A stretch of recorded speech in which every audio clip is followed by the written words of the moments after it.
canal, o mensageiro não é importante, mas sua curtida é. Curta, inscreva-se e compartilhe cultura. Deixe livros que gostaria de ouvir nos comentários. Obrigado pela preferência. Dívida Extinta, de Machado de Assis, publicado originalmente em Jornal das Famílias 1878, e que ele era um dos primeiros gamenhos de seu bairro e outros bairros adjacentes, é coisa que não sofre nem sofreu nunca a menor contestação.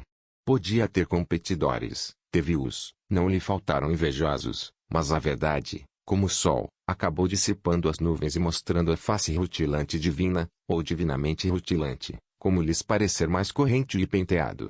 O estilo há de ir à feição do conto, que é singelo, nu, vulgar, não desses contos crespos e arrevesados com que autores de má sorte tomam o tempo e moem a paciência a gente cristã. Pois não. Eu não sei dizer coisas fabulosas e impossíveis, mas as que me passam pelos olhos, as que os leitores podem ver e terão visto. Olho, ouço e escrevo. E é por isso que não lhes pinto o meu gamenho de olhos derreados e fronte bironiana. De Biron é que ele não tinha nada, a não ser um volume truncado, vertido em prosa francesa, volume que ele lia e relia, a ver se extraía dele e da cabeça um recitativo dama de seus pensamentos, que pela sua parte era a mais galante do bairro. Bairro era o espaço compreendido entre o Largo da Imperatriz e o cemitério dos ingleses. A data. Há uns 25 anos. O gamenho tinha por nome Anacleto Monteiro. Era nesse tempo um rapaz de 23 para 24 anos, com um princípio de barba e outro de bigode, rosto moreno, olhos de azeviche, cabelo castanho, grosso, farto e comprido, que ela arranjava em caracóis, à força de pente e banha e sobre o qual punha às tardes, o melhor de seus 2 chapéus brancos. Anacleto Monteiro adorava o chapéu branco e as botas de verniz. Naquele tempo alguns gamenhos usavam mais botas de verniz de cano vermelho. Anacleto Monteiro adotou esse invento como a mais sublime das invenções do século. E tão gentil lhe parecia a ideia do cano vermelho, que nunca saía de casa sem levantar uma polegada às calças para que os olhos das damas não perdessem aquela circunstância da cor de crista de galo. As calças eram finas mas vistosas, o paletó esticado, a luva cor de canela ou de cinza, em harmonia com a gravata, que era cor de cinza ou de canela. Ponham-lhe uma bengala na mão e vê-lo tal qual era, há 25 anos, o primeiro gamenho de seu bairro. Dizendo que era o primeiro não me refiro à elegância mas à audácia, que era verdadeiramente napoleônica. Anacleto Monteiro estava longe de competir com outros rapazes do tempo e do bairro, no capítulo da toilette e das maneiras, mas derrubava-os a todos no namoro. No namoro era um verdadeiro gênio. Namorava por necessidade, do mesmo modo que o pássaro canta, era índole, vocação, conformação do espírito. Que mérito é o que culpa Ana Mangabeira em dar mangas? Pois era a mesma coisa Anacleto Monteiro. Este pelintra ainda me há de entrar em casa um dia com as costelas quebradas, dizia o tio a uma parenta, mas se ele pensa que chamarei médico, engana-se redondamente. Meto-lhe o côvado e meio de pano no corpo, isso sim, rapaziadas. Objetava timidamente a parenta. Qual, rapaziadas? Desaforadas, é o que deve dizer. Não respeita nada nem ninguém, é só namorar.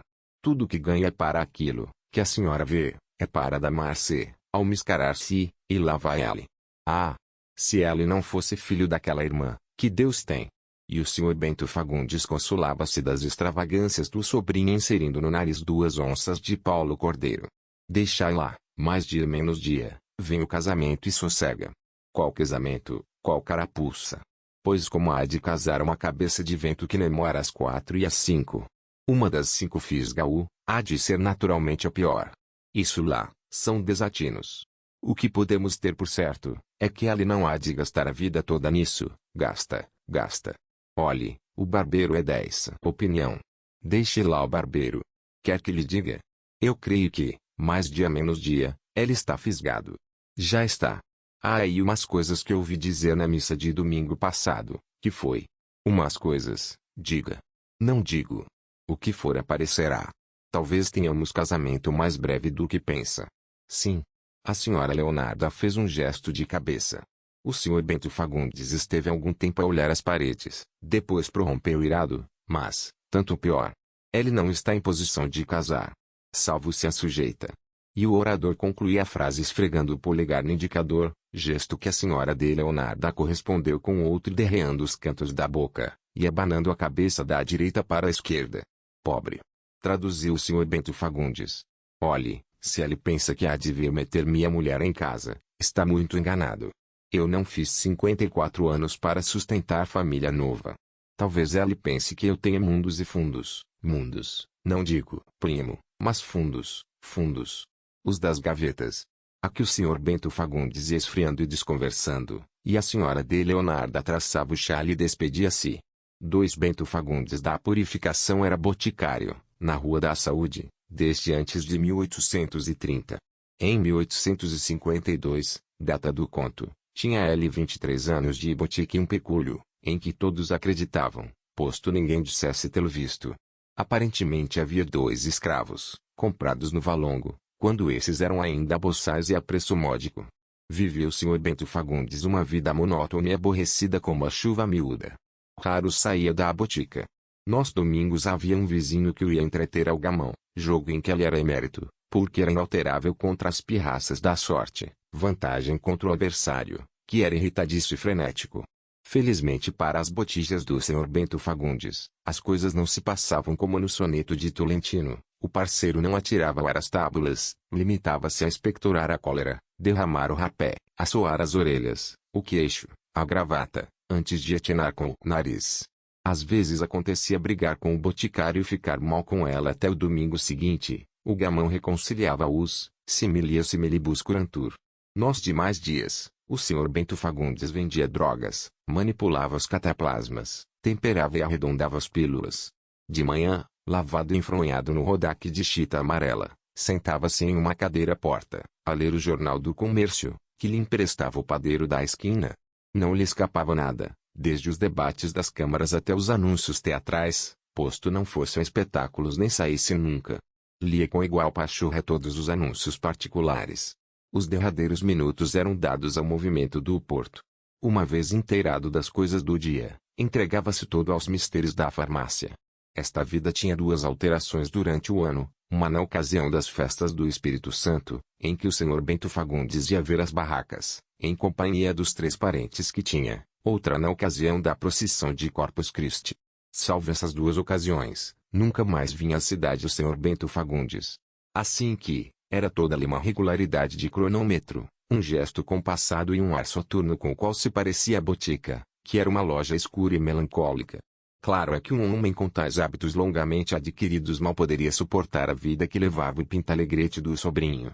Anacleto Monteiro não era só pintalegrete, trabalhava, tinha um emprego no arsenal de guerra, e só acabado o trabalho ou nos dias de férias, atirava-se às ruas da saúde adjacentes. Que ele passeasse uma vez ou outra, não lhe contestava o tio, mas sempre, e de botas encarnadas, e eis o escândalo. Daí a raiva, os ralhos, as explosões. E quem o obriga a alojá-lo na botica, dar-lhe casa, cama e mesa? O coração, leitora minha, o coração de Bento Fagundes que ainda se conservava mais puro do que suas drogas.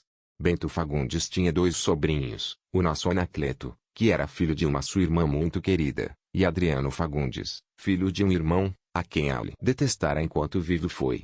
Em Anacleto amava a lembrança da irmã, em Adriano as qualidades pessoais, amava-os igualmente, e talvez um poucochinho mais a Adriano do que ao outro. As boas qualidades deste eram mais conformes ao gênio do boticário.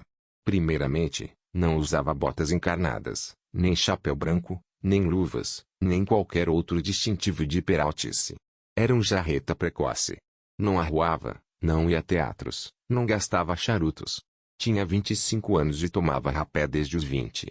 E finalmente, apesar do convite que o tio lhe fez, nunca foi morar com ele, residiu em casa sua, na Rua do Propósito. Bento Fagundes suspeitava que ele punha dinheiro de lado, suspeita que o tornava ainda mais digno de apreço. Não havia entre os 2 primos grande afeição, mas encontravam-se frequentes vezes ou em casa do tio, ou na casa de Adriano. Nem este podia suportar a peraltice de Anacleto, nem Anacleto o jarretismo de Adriano, e ambos tinham razão, porque cada um deles via as coisas através de suas próprias preferências, que é o que acontece aos demais homens. Sem embargo, porém, desse abismo que entre os 2 havia, davam-se e continuavam as relações da infância. O tio estimava vê-los mais ou menos unidos. Sua cólera a respeito de Anacleto, seus protestos de o não receber em casa quando ele casasse, eram protestos a vento, era cólera de namorado. Por outro lado, A sequidão com que tratava Adriano era apenas uma crosta, uma aparência mentirosa. Como ficou dito, os dois rapazes eram as duas únicas afeições do velho farmacêutico, e a dor única e verdadeira que ele teria era seus vice-inimigos. Vendo os amigos, não pedia a Bento Fagundes nada mais ao destino do que vê-los sãos, empregados e felizes. Eles e a senhora de Leonardo eram seus únicos parentes. Esta mesma veio a morrer antes dele, não lhe restando nos últimos dias mais do que Anacleto e Adriano, as meninas de seus olhos. 3 horas, é de saber que justamente no tempo em que a senhora de Leonardo fez meia confidência ao boticário, era esta nada menos que verídica. Entre os 10 ou 12 namoros que o jovem Anacleto entretinha nessa ocasião, havia um que ameaçava internar-se pelos domínios conjugais. A donzela que assim queria cortar as asas ao volúvel Anacleto morava na praia da Gamboa. Era um de moninho de olhos pretos, que é a cor infernal por excelência. Dizia-se na vizinhança que em matéria de namoro ela pedia meças ao sobrinho de Bento Fagundes. Devia ser assim, porque muita sola de sapato era gasta na referida praia, só por motivo dela, sem que nenhum dos pretendentes desanimasse, o que é prova de que se a boa menina lhes não respondia que sim, também lhes não dizia que não. Carlota era o nome desta volúvel criatura. Tinha perto de 19 anos e não possuía 19 mil réis. Os pretendentes não olhavam a isso, gostavam dela pelos olhos, pela figura, por todas as graças que viam nela, e nada mais. As vizinhas, suas naturais competidoras, não podiam perdoar-lhe a espécie de monopólio que ela exercia em relação aos pintalegretes do bairro. Poucas eram as que prendiam algum deles e estes eram quase todos, não rapazes desenganados, mas precavidos, que depois de muito tempo, sem largar Carlota, iniciavam alguns namoros suplementares. Quando Anacleto Monteiro se dignou baixar os olhos a Carlota foi com a intenção feita de derrubar todos os pretendentes, fazer-se amado e romper o namoro, como era costume seu, restituiria as cartas, ficando com 2, e a tranca de cabelo, escondendo alguns fios. Um domingo de tarde Anacleto Monteiro vestiu a melhor das roupas, empomadou-se, almiscarou-se, enfeitou-se, pôs na cabeça o mais alvo dos chapéus e saiu na direção da Gamboa. Um general não dispõe melhormente as suas tropas. A peleja era de honra, ela afiançara alguns amigos, em uma loja de barbeiro, que deitaria ao chão todos os que pretendiam o coração da pequena, cumpria dirigir o ataque em regra. Nessa tarde houve só um reconhecimento, e completo. Ela passou, fitando na moça uns olhos lânguidos, depois intimativos, depois misteriosos. A 20 passos parou, olhando para o mar, tirou o lenço, chegou aos lábios, e guardou depois de o agitar um pouco em forma de adeus. Carlota, que percebera tudo, curvou muito o corpo, a brincar com um dos cachos. Usava cachos. Era uma de suas armas. No dia seguinte, prosseguiu no reconhecimento, mas então mais próximo à fortaleza. Anacleto passou 2 ou 3 vezes pela porta, sorriu, contraiu as sobrancelhas, piscou um olho. Ela sorriu também, mas sem olhar para ele, com um gesto muito disfarçado e gracioso. Ao cabo de 4 dias estavam esgotados estes preliminares amatórios, e Anacleto convencido de que podia empreender um ataque à viva força.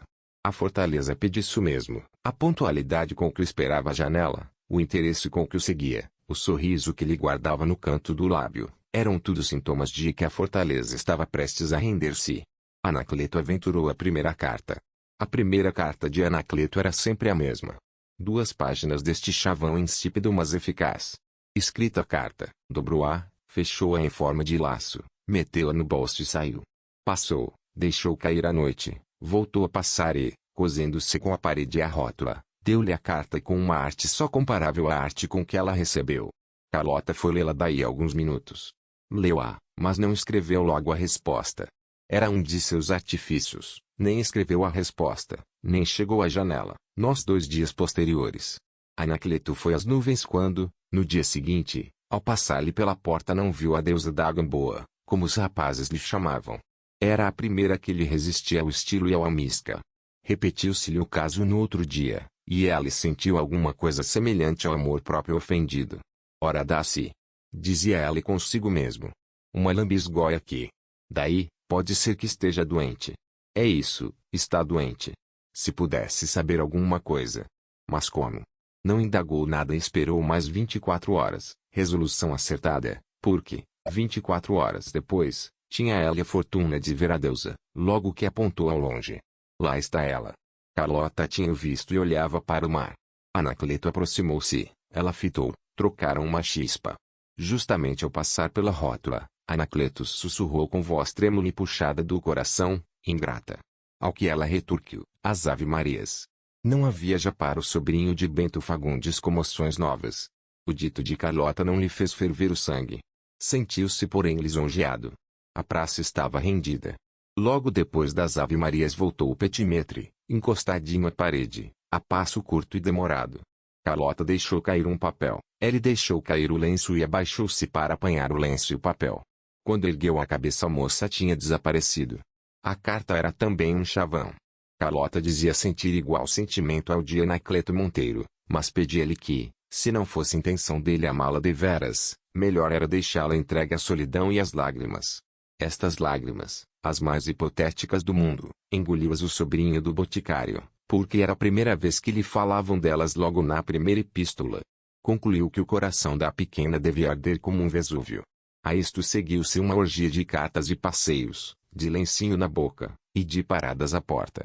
Antes de parar à porta, Anacleto Monteiro aventurou um aperto de mão, coisa fácil, porque ela não a tinha pendurado para outra coisa. Logo no dia seguinte passou, estiveram alguns instantes sem dizer nada, depois disseram ainda menos, porque falaram da lua e do calorimetria foi só um introito. Está provado que a lua é o caminho do coração. Não tardou que começassem a repetir de viva voz tudo o que tinham escrito nas cartas. Juras eternas, saudades, paixão invencível. No ponto agudo do casamento nenhum deles tocou, ela por modéstia, ela por prudência, e assim correram as 2 primeiras semanas. 4 Mas, deveras, você gosta de mim? Céus! Por que me fazes essa pergunta? Dizia pasmado Anacleto Monteiro. Eu sei. Você é tão volúvel, volúvel, sim, você. Já me avisaram a seu respeito. Já me disseram que você gasta o seu tempo a namorar, a enganar as moças, e depois, quem foi esse caluniador? Foi uma pessoa que você não conhece. Carlota, bem sabes que meu coração palpita por ti e somente por ti. Pelo contrário, você é que me parece não gostar nada. Não abane a cabeça, eu posso dar-lhe provas. Provas. Venha uma. Posso dar 20. Em primeiro lugar, ainda não pude obter que você me desse um beijo. Que quer dizer isso? Seria que você quer só passar o tempo. Carlota fez uma careta. Que tem? Que é? Disse Anacleto Monteiro angustiado. Nada, uma pontada. Costumas ter isso? Não, só ontem é que me apareceu. Há de ser a morte. Não digas semelhante coisa. A dor passara e o beijo não viera. Anacleto Monteiro suspirava pelo beijo desde o 6º dia de palestra e Carlota com muita arte ia transferindo a dádiva para as calendas gregas. Naquela noite saiu dali Anacleto um pouco picado de despeito, que era já um princípio de amor sério. Caminhou pela praia adiante, sem reparar em um vulto que a 30 ou 40 passos estivera a espreitá-lo, um vulto que ali ficou ainda por espaço de meia hora. Não reparou Anacleto, seguiu para casa e entrou zangado e melancólico. Fumou 10 ou 12 cigarros para distrair-se, leu 2 ou 3 páginas do Carlos Magno, por fim deitou-se e só tarde conseguiu dormir. A figura de Carlota saía-lhe dos cigarros, das folhas do livro e de dentro dos lençóis. Na botica, logo que entrou, pareceu-lhe vê-la entre 2 frascos de ipecacuanha. Começava a ser ideia fixa. Surgiu o dia seguinte. Nada. É preciso cortar este negócio antes que vá mais longe, dizia ela e consigo. Dizê-lo era fácil, cumpri-lo era um pouco mais duro.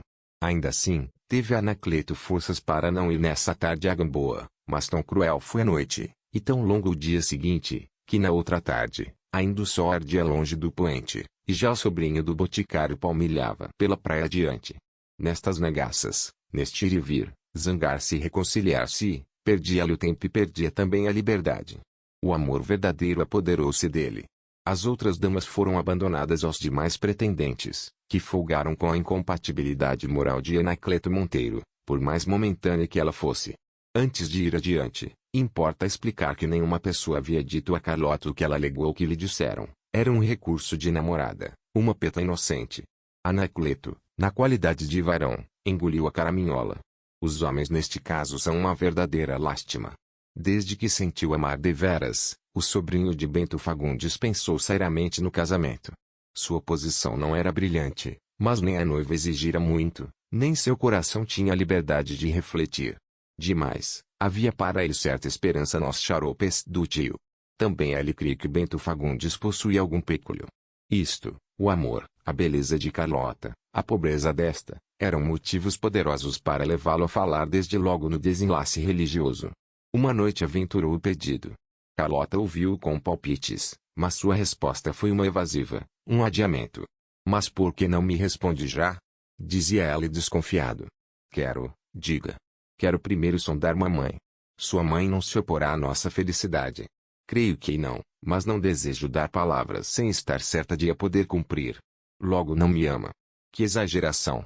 Anacleto mordeu a ponta do lenço. Não me ama, gemeu ele. Amo, sim. Não. Se me amasse, outra seria sua resposta. Adeus, Carlota. Adeus para sempre. E deu alguns passos.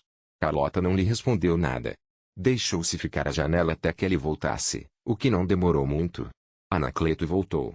Jura que me ama? Disse ele. Juro. Vou mais tranquilo. Só desejo saber quando poderei obter sua resposta. Dentro de uma semana, talvez antes. Adeus. Desta vez o vulto que o espreitara em uma das noites anteriores, estava no mesmo lugar, e quando o viu afastar-se caminhou para ele. Caminhou e parou, olharam-se, foi um lance teatral. O vulto era Adriano. Vai o leitor vendo que o conto não se parece com outro de Água Morna. Neste há inclinação trágica. Um leitor atilado veja ali uma espécie de fratricídio moral, um produto do destino antigo. Não é bem isto, mas podia ser. Adriano não sacou um punhal do bolso, nem Anacleto recorreu à espada, que aliás nem trazia nem possuía. Digo mais, Anacleto nem suspeitou nada. Tu por aqui, anda a tomar fresco. Tens razão, faz um calor. Os dois seguiram, falaram de várias coisas estranhas até chegarem à porta da casa de Adriano. 5 minutos depois, Anacleto despedia-se. Onde vais? Para casa, são 9 horas. Podes dispensar alguns minutos? Disse Adriano em tom sério. Pois não. Entra. Entraram. Anacleto ia meio intrigado, como dizem os franceses, o tom do primo, seus modos, tudo tinha um ar misterioso e aguçava a curiosidade. Adriano não o fez demorar muito, nem deu lugar a conjecturas. Logo que entraram, acendeu uma vela, convidou-o a sentar-se e falou por este modo: Você gosta daquela moça? Anacleto estremeceu. Que moça? Perguntou ele depois de curto silêncio. A Carlota. A da Praia da Gamboa? Sim. Quem lhe disse isso? Responda, gosta? Creio que sim. Mas, deveras? Essa agora, a pergunta é natural, disse Adriano com tranquilidade. Você é conhecido por gostar de namorar umas e outras. Não há motivo de censura, porque assim fazem muitos rapazes. Por isso desejo saber se gosta deveras, ou se é um simples passatempo. Anacleto refletiu alguns instantes. Desejava saber qual será sua conclusão em qualquer dos casos. Simplíssima. No caso de ser passatempo, pedi-lhe-ei que não ande a iludir uma pobre moça que lhe não fez mal nenhum. Anacleto já estava sério. E no caso de gostar deveras? Disse ele. Neste caso, dir-lhe-ei que também gosto dela deveras e que, sendo ambos competidores, poderemos resolver este conflito por algum modo. Anacleto Monteiro bateu com a bengala no chão e ergueu-se fazendo um arremesso, enquanto Adriano, pacificamente sentado, aguardava a resposta do primo. Este passeou de um lado para outro sem saber que lhe respondesse, desejoso de o deitar pela janela fora. O silêncio foi longo. Anacleto rompeu, detendo-se de súbito, mas não me dirá qual será o modo de resolver o conflito. Disse ele. Vários. Vejamos, disse Anacleto, sentando-se de novo. Primeiro, você desiste de a pretender, é o mais fácil e simples. Anacleto contentou-se com sorrir. O segundo é retirar-me eu. É o melhor. É o impossível, nunca o farei. Ah, então sou eu que devo retirar-me e deixá-lo. Na verdade, terceiro modo, continuou pacificamente Adriano, é escolher entre ambos. Isso é ridículo. Justamente, é ridículo. E é por ser destes 3 modos, um ridículo e outro impossível, que eu lhe proponho o mais praticável dos 3, sua retirada. Você tem namorado muitas sem casar, será mais uma. E eu, que não uso namorar, gostei desta e espero chegar ao casamento. Só então lembrou Anacleto fazer-lhe a mais natural pergunta do mundo: mas tem você certeza de ser amado por ela? Não. Anacleto não se pôde conter, levantou-se, soltou 2 impropérios e dirigiu-se para a porta. O primo foi ter com ele. Venha cá, disse, resolvamos primeiro este negócio. Resolver o quê? Quer então ficar mal comigo? Anacleto ergueu secamente os ombros. Quero luta. Tornou o outro. Pois lutaremos, pelintra, não luto com jarretas, tolo, malcriado, sai daqui, pateta, saio, sim, mas não é por causa de seus berros, ouviu? Gabola, grosseirão. Anacleto saiu, o primo soltou-lhe ainda um adjetivo através das persianas, a que ele respondeu com outro, e foi o último. Vê Adriano, logo que ficou só, aplacou a cólera com uma pitada, monologou um pouco e refletiu longo tempo. De todas as injúrias que o primo lhe dissera, a que mais o impressionou foi o epíteto de jarreta, evidentemente cabido. Adriano viu-se ao espelho e concluiu que, efetivamente, uma gravata com menos voltas não lhe iria mal. A roupa, em vez de comprada em um adelo, podia ser mandada fazer por algum alfaiate. Só não sacrificou ao chapéu branco. O chapéu branco é a pacholice do vestuário, disse ele. Depois, lembrou-se de Carlota, de seus olhos negros, dos gestos de desdém que lhe fazia quando ela lhe cravava uns olhos mortos. Seu coração palpitava com uma força incrível, era amor, cólera, despeito, desejo de triunfar. O sono dessa noite foi entremeado de sonhos agradáveis e terríveis pesadelos. Um destes foi imenso. Adriano sonhou que o primo lhe arrancava os olhos com a ponta da bengala, depois de lhe pôr na cara o par de botas, em um dia de chuva miúda, testemunha desse espetáculo, que fazia lembrar os mais belos dias de Calígula. Carlota ria às gargalhadas. O pregão de uma quitandeira arrancou-o felizmente ao suplício. Eram 7 horas da manhã. Adriano não perdeu tempo. Logo nesse dia tratou de melhorar a toilette, abrindo um pouco os cordões da bolsa. Aqui não obriga o amor. Adriano encomendou umas calças menos irrisórias, um paletó mais sociável, muniu-se de outro chapéu, sacrificou os sapatos de 2.500. Quando estes utensílios lhe foram entregues, Adriano investiu denodadamente a praia da Gamboa, aonde não fora desde a noite do último encontro com Anacleto. Pela sua parte, o primo não perdera tempo. Não receava a competência de Adriano Fagundes, mas tinha para si que se desforraria das pretensões deste, apressando o casamento. E conquanto nada receasse do outro, de quando em quando lhe soava no coração a palavra imperiosa do primo, e, em certo das predileções de Carlota, não sabia às vezes em que o daria o duelo. Vendo triste e preocupado, o boticário lembrou-se das palavras da senhora de Leonarda, e, como tinha grande afeto ao sobrinho, sentia cócegas de lhe dizer alguma coisa, de o interrogar a respeito da mudança que lhe notava. Não se atrevia. A senhora de Leonarda, com quem conferenciou a tal respeito, acudiu logo. Não lhe dizia eu? Não é nada, são amores. O rapaz está pelo beiço de quem? Perguntou Bento Fagundes. Isso. Não sei. Ou. Não posso dizer. Há de ser ali para os lados da Gamboa. Bento Fagundes não pôde obter mais. Continuou aborrecido. Anacleto Monteiro não voltava a ser o que era antes. Ele temia alguma pretensão mal acertada, e pensava já em intervir, se fosse caso disso e valesse a pena. Que tens tu, rapaz? Andas melancólico. Não tenho nada, ando constipado, dizia Anacleto Monteiro sem atrever-se a encarar o tio.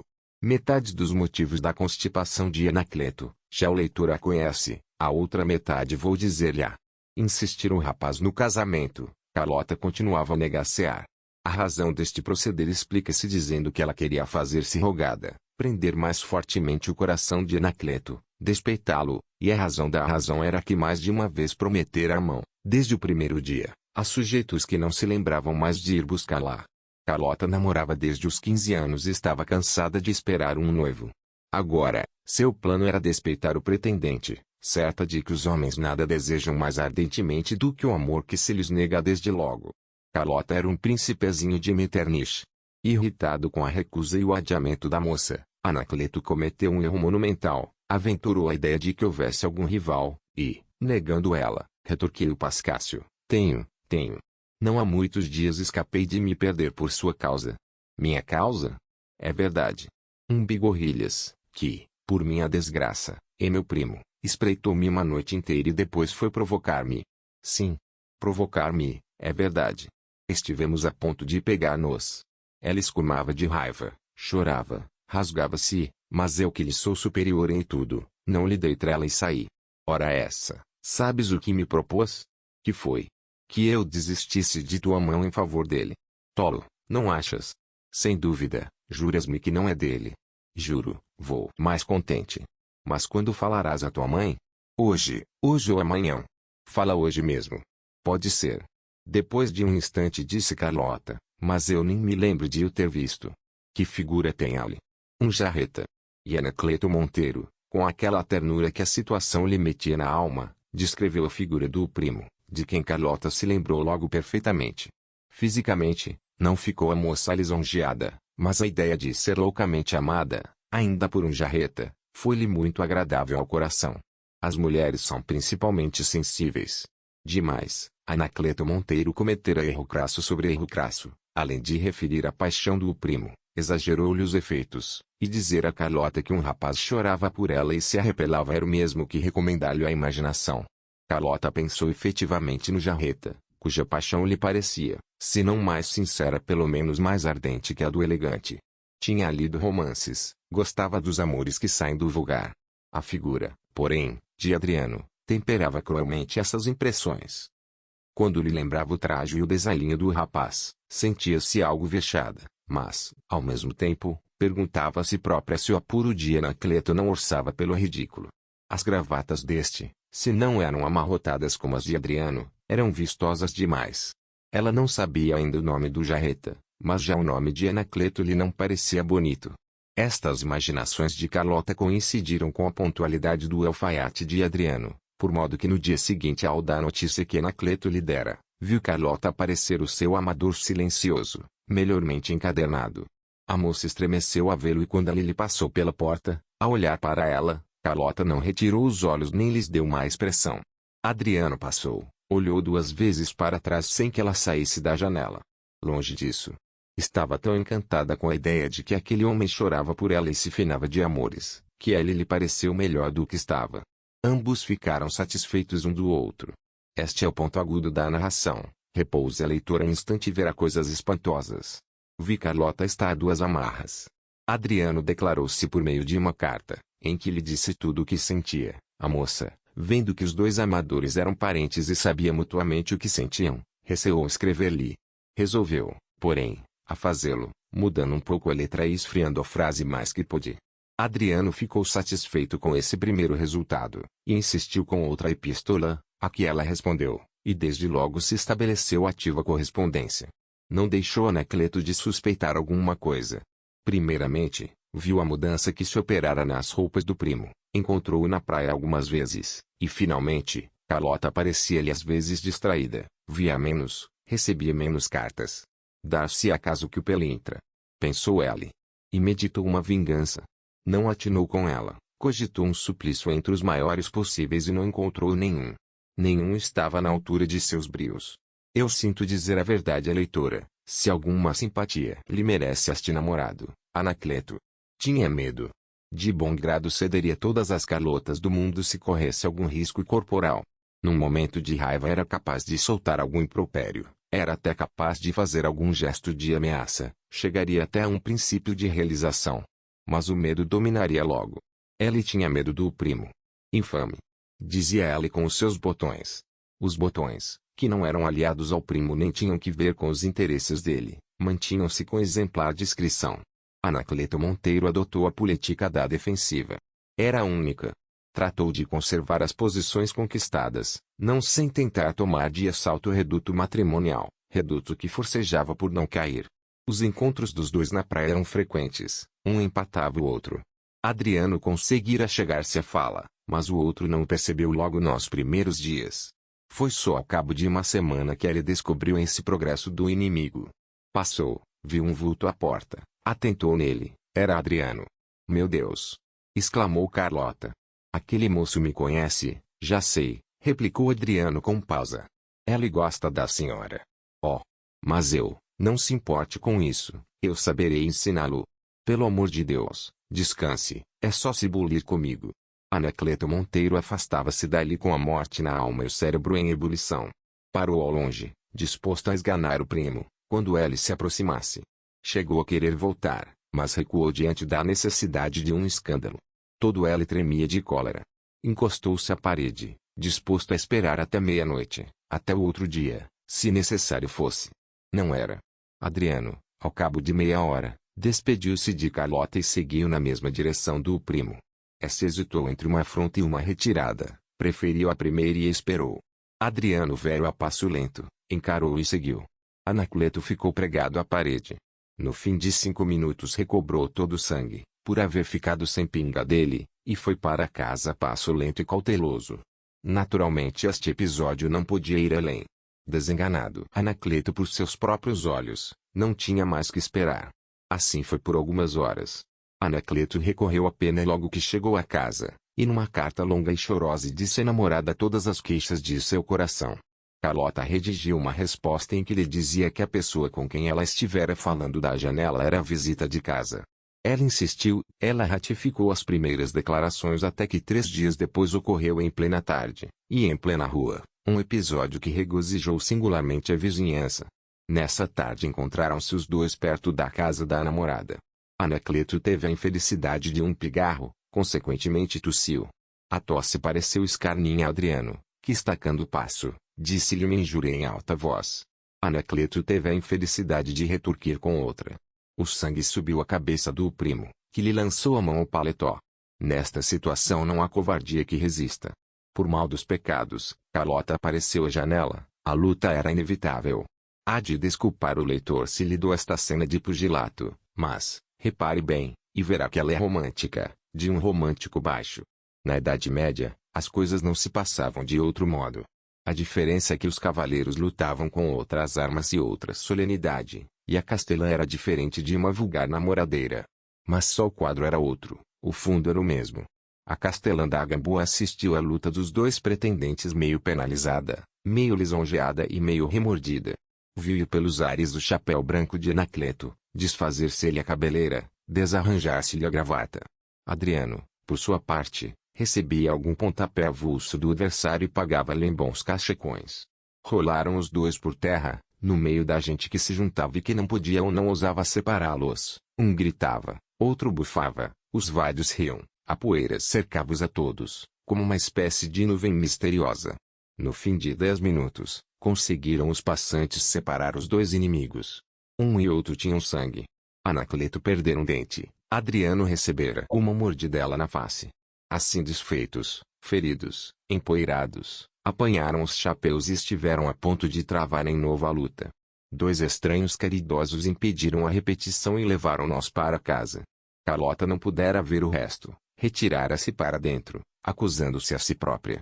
Foi dali rezar a uma imagem de Nossa Senhora, pedindo-lhe a reconciliação dos dois e prometendo não atender a mais nenhum deles para os não irritar um contra o outro. Ao mesmo tempo em que ela solicitava a reparação do mal que fizera, cada um deles jurava entre si matar o outro. 7 Aquele lance da praia da Gamboa foi motivo das palestras do bairro durante alguns dias. A causa da luta foi logo conhecida, e, como é natural em tais casos, aos fatos reais vieram juntar-se muitas circunstâncias de pura imaginação. O principal é que os belos olhos de Carlota tinham tornado irreconciliáveis inimigos os dois primos. Haverá melhor anúncio do que este. Bento Fagundes soube do caso e do motivo. Pesaroso, quis reconciliar os rapazes, falou-lhes com autoridade e com brandura, mas nenhum nem outro modo, nem conselhos nem pedidos, tiveram que fazer com eles. Cada um dos dois meditava a morte do outro, e só recuavam diante dos meios e da polícia. Tio Bento, dizia Anacleto Monteiro, eu não poderei decentemente viver enquanto aquele mau coração palpitar, perdoa-lhe, não há perdão para semelhante monstro. Bento Fagundes ficara aflito, ia de um para outro, sem alcançar mais resultado com este que com aquele, caía-lhe o rosto, sombreava-se-lhe o espírito, terrível sintoma, o gamão foi posto de lado. Enquanto não punham em execução o plano trágico, cada um dos dois rivais lançou mão de outro, menos trágico e mais seguro, a calúnia. Anacleto escreveu a Carlota dizendo que Adriano, se casasse com ela, por-lhe às costas 4 filhos que já tinha de uma mulher íntima. Adriano denunciou o primo à namorada como um dos mais insignes beberrões da cidade. Carlota recebeu as cartas no mesmo dia, e não soube desde logo se devia crer ou não. Inclinou-se ao segundo alvitre, mas os dois rivais não ganharam com esta disposição da moça, porque, recusando dar crédito aos filhos de um e ao vinho do outro, acreditou somente que ambos tinham sentimentos morais singularmente rasteiros. Creio que são dois Peraltas, disse ela com seus colchetes. Esta foi a oração fúnebre dos dois namorados. Posto que ambos os primos calcassem o pó da praia da Gamboa para ver a moça e disputá-la, perdiam o tempo, porque Carlota teimava em não aparecer. O caso irritou-os ainda mais um contra o outro, e por pouco não vieram de novo as mãos. Nisto interveio um terceiro namorado, que em poucos dias deu conta da mão, casando com a bela Carlota. Ocorreu o fato 3 semanas depois do duelo manual dos dois parentes. A notícia foi um pouco mais de combustível lançado na fogueira de ódios acesos entre eles. Nenhum dos dois acusou Carlota ou o destino, mas o adversário. A morte da senhora de Leonarda trouxe um intervalo às dissensões domésticas da casa de Bento Fagundes, cujos últimos dias eram assim bastante amargurados, mas foram apenas tréguas. O desgosto profundo, de mãos dadas com uma víscera inflamada, puseram o pobre boticário na cama um mês depois do casamento de Carlota e na sepultura 50 dias mais tarde. A doença de Bento Fagundes foram novas tréguas e desta vez mais sinceras, porque coisa era mais importante. Prostrado na cama, o boticário viu os dois sobrinhos servirem-no com muita docilidade e brandura, mas via também que um abismo separava eternamente. Esta dor era a que mais o pungia naquela ocasião. Quisera reconciliá-los, mas não tinha esperança de o conseguir. Vou morrer, dizia ela a Anacleto Monteiro, e leva a maior mágoa, tio Bento, deixe-se de ideias negras. Negras são, é verdade, bem negras, e assim, qual morrer? Há de ir comigo passar uns dias na Tijuca, contigo e o Adriano, dizia Bento Fagundes, cravando no sobrinho uns olhos perscrutadores.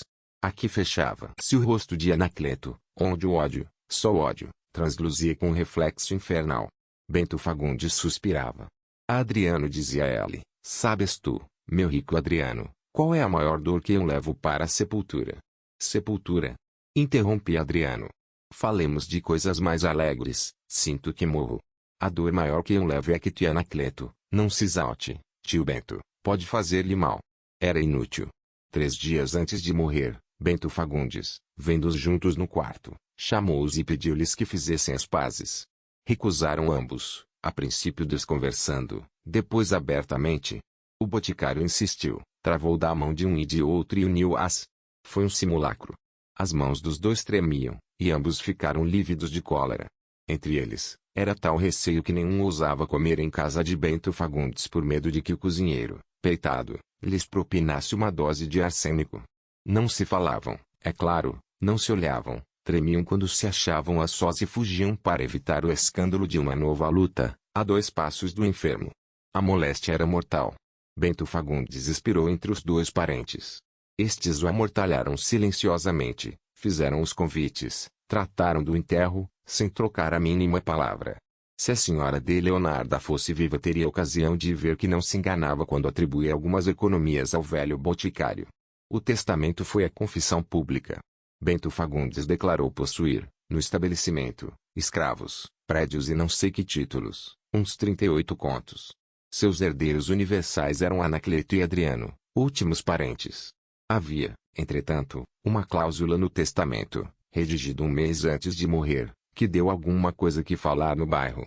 Dizia Bento Fagundes, os ditos meus herdeiros universais, que por tais os declaro, serão obrigados a usufruir juntos os meus bens ou continuando o meu negócio da botica, ou estabelecendo qualquer outro, sem divisão da herança que passará dividida a seus filhos, se os houver, caso se recusem ao cumprimento desta minha última vontade. A cláusula era singular, mas toda a gente compreendeu que era um derradeiro esforço do finado para reconciliar os sobrinhos. Trabalho perdido, dizia o barbeiro de Anacleto, eles estão como cão e gato. Esta opinião do barbeiro era a mais geral. Efetivamente, logo que ouviram ler semelhante cláusula, os dois herdeiros fizeram um gesto como protestando contra a ideia de uma reconciliação. Seus brios não consentiam nessa venalidade do mais nobre dos ódios.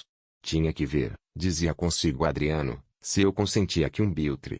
Ecoava Anacleto, um biltre daquele já ex-reconciliado comigo. Não faltava mais nada. Ainda que fique a pedir esmolas. No segundo dia da leitura do testamento trataram ambos de pôr em ordem as coisas em casa de Bento Fagundes, cuja lembrança os enchia de exemplar piedade. A missa do 7º dia foi concorrida. Ambos receberam os pêsames de todos, sem os darem um ao outro, sem trocarem uma palavra de saudade. Que corações de ferro! Dizia uma senhora indignada. Aconteceu, porém, que ao saírem da igreja, um tropeçasse no outro. Perdão. Disse Adriano. Não foi nada. Acudiu Anacleto. No outro dia Anacleto escreveu ao primo, respondeu Adriano. Os dois foram juntos à casa do marmorista, trataram com ele, discutiram o preço, assentaram na redação do epitáfio, que lembrava, não só o morto, mas sobretudo os dois vivos. Saíram juntos, toda a vida do finado foi rememorada entre eles, com a mais ardente piedade. Um e outro lembraram-se da estima que ele sempre lhes tivera. Nesse dia jantaram juntos, um jantar fúnebre mas cordial. 2 meses depois chegaram a fala sobre a necessidade de obedecer ao desejo do morto, que devia ser sagrado, dizia Anacleto. Sacratíssimo, emendava Adriano. Quando se completaram 5 meses depois da morte do boticário, Carlota e o marido entraram em uma loja de fazendas, a comprar não sei quantos côvados de chita de algodão. Não repararam na firma social pintada na porta, mas ainda reparando, podiam eles atinar quem seriam Fagundes e Monteiro. Fagundes e Monteiro, a firma toda, estavam na loja e voltaram-se para servir a freguesa. Carlota empalideceu, mas dominou-se. Pediu o que queria com voz trêmula, e os dois apressaram-se a servi-la não sei se comovidos, mas em todo caso corteses. A senhora não acha a melhor fazenda do que esta? Pode ser. É muito cara? Baratíssima, disse Fagundes, 2.000 réis, é caro, podemos deixá-la por 1.800, acudiu Monteiro. 1.600, propôs o marido de Carlota. Os dois fizeram a careta do estilo e simularam uma hesitação, que não foi longa. Vá, disseram eles. A fazenda foi medida e paga. Carlota, que não ousava encará-los, fez um leve gesto de cabeça e saiu com o marido. Ficaram silenciosos os primos por alguns instantes. Um dobrava a fazenda, enquanto o outro fechava o dinheiro na caixa. Interiormente estavam radiantes, tinham ganho 600 réis em côvado, fim.